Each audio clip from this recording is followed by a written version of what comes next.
What if the silence you've been avoiding is actually the place where you can truly understand yourself? Why is it that many people can spend hours in a noisy shopping mall but feel restless after just a few minutes sitting alone in a quiet room? Perhaps the problem isn't silence at all. Perhaps the problem is that silence leaves us alone with our own minds. We live in one of the noisiest periods in human history. The moment we wake up, we reach for our phones. While getting dressed, we listen to music or a podcast. On the way to work, we play videos or scroll through social media at every red light. During lunch, we check messages. When we return home, the television is already on. Before going to bed, we spend another hour watching videos. Our minds are constantly occupied, and because we have become so accustomed to this endless stream of stimulation, silence begins to feel unfamiliar. Now imagine something simple. Your phone battery dies while you're waiting at the airport. Your laptop has no charge, there is no Wi-Fi, and your flight is delayed for 3 hours. At first, you feel bored. Then you begin looking around. A few minutes later, your mind starts creating conversations. You remember something embarrassing you said last month. You begin worrying about tomorrow's work. You think about money, your health, your relationships, and the future. Nothing has changed around you. The airport is exactly the same as it was 5 minutes ago. The only thing that has changed is that there is no longer anything distracting your mind. Many people believe they are uncomfortable because they have nothing to do. But if we look more carefully, we may discover that what really makes us uncomfortable is meeting our own thoughts without distraction. Modern psychology offers an interesting explanation. The brain is designed to predict the future and solve problems. When there is no conversation, no music, and no task demanding attention, the brain naturally turns inward. It begins reviewing memories, imagining possible futures, and searching for anything that could become a threat. This ability helped our ancestors survive. A person who could anticipate danger was more likely to stay alive than someone who ignored it. In many ways, our brains are still doing the same job today, even though most of us are no longer surrounded by wild animals or constant physical danger. Ancient spiritual teachers noticed the same pattern long before science could study the brain. They observed that the mind is rarely satisfied with the present moment. It keeps returning to the past with regret or rushing into the future with worry. Instead of simply experiencing this moment, it becomes lost in stories about what has happened or what might happen. Although psychology and spirituality use different language, both point toward the same truth. The restless mind is constantly searching for somewhere else to be. Think about how often you reach for your phone without even realizing it. You are standing in line for coffee, and within seconds your phone is in your hand. You are waiting for an elevator, so you begin scrolling. You sit down to eat alone, and instead of tasting your food, you watch videos. Ask yourself honestly, was I really interested in checking my phone, or was I simply trying to avoid a quiet moment? For many people, the phone is not the real attraction.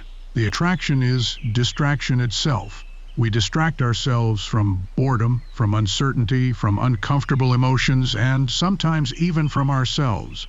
Every notification gives the brain a small burst of stimulation, and for a few moments, we no longer have to face whatever thoughts were beginning to appear.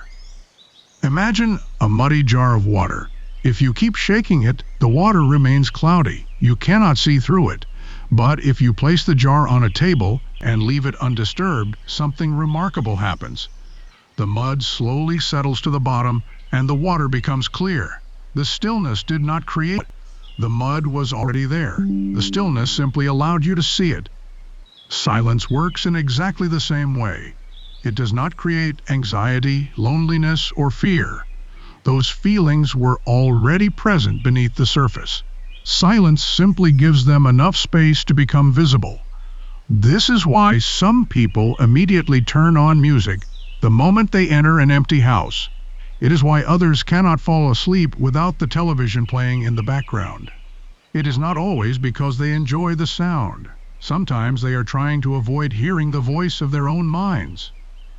But there is another possibility. Instead of running from silence, we can become curious about it. The next time you find yourself in a quiet moment, resist the urge to immediately reach for your phone. Simply notice what your mind is doing. Notice the thoughts that arise. Notice how quickly it jumps from one subject to another. Notice how it worries about tomorrow, judges yesterday, or compares your life with someone else's. You do not need to stop these thoughts. You do not need to argue with them. Simply observe them, just as you might watch clouds drifting across the sky. As you continue observing, something interesting begins to happen. You realize that thoughts come and go on their own. One moment you are thinking about work. The next moment you remember your childhood. Then you begin planning dinner. The thoughts keep changing, yet something within you remains the same. That quiet awareness, the part of you that notices everything, is always present. The more familiar you become with that awareness, the less frightening silence becomes. Gradually, silence changes its meaning. It is no longer an empty space that needs to be filled. It becomes a place where the mind can rest, where understanding grows, and where peace quietly appears. You begin enjoying a morning walk without headphones. You enjoy drinking coffee while simply watching the rain. You discover that some of the happiest moments in life are not the loudest ones, but the quietest. From now on, give yourself just 10 minutes every day without any distractions. Put your phone away. Turn off the television. Sit quietly, not to force your mind to become silent, but to understand it. You may discover that the silence you once feared has been waiting all along to introduce you to yourself. Now I'd like to ask you, what did this talk help you understand about silence?